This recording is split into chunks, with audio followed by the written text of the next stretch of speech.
Dear friends, after completing a historic landing on the lunar surface, putting India in the tiny club of countries that have safely placed a spacecraft on the moon, the Chandrayaan-3 lander is now asleep, resting through the 14-day lunar night before mission controllers attempt to reawaken the spacecraft later this month.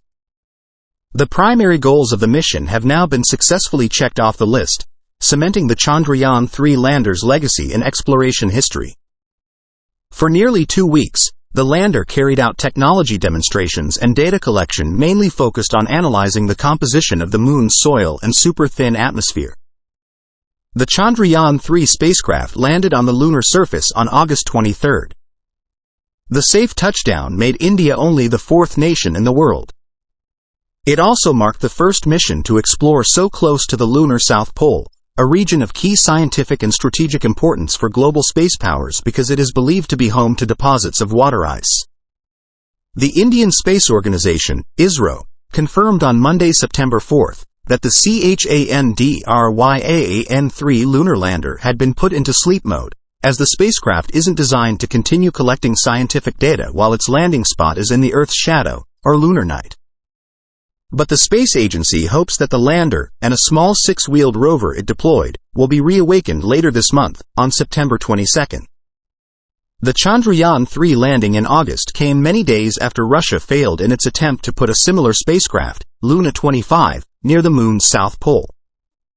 The day after landing, the ISRO confirmed that the Chandrayaan-3 lander had successfully deployed the 6-wheeled lunar rover that had ridden to the surface tucked inside the spacecraft's body.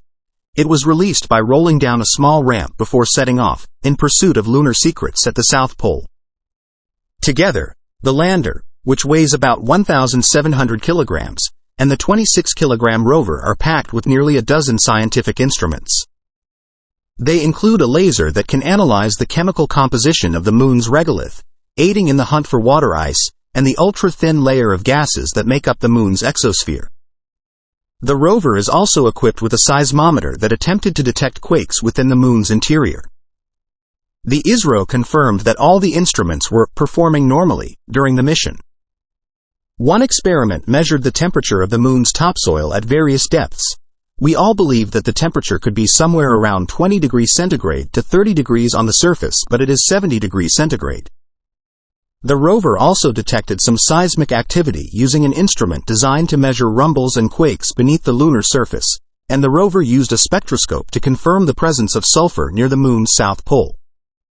The ISRO put the rover to rest on September 2, though its solar panels were oriented to catch the first sun rays as the moon travels back into daytime later this month.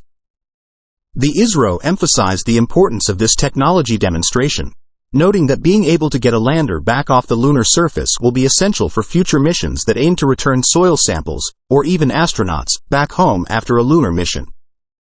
Shortly after, the lander joined the rover, entering its own slumber and awaiting its reawakening when the sunshine returns to its resting place.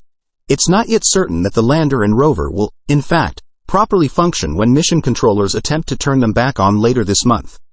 But all of the primary objectives the ISRO set out for the mission have been met. Thanks for watching the video.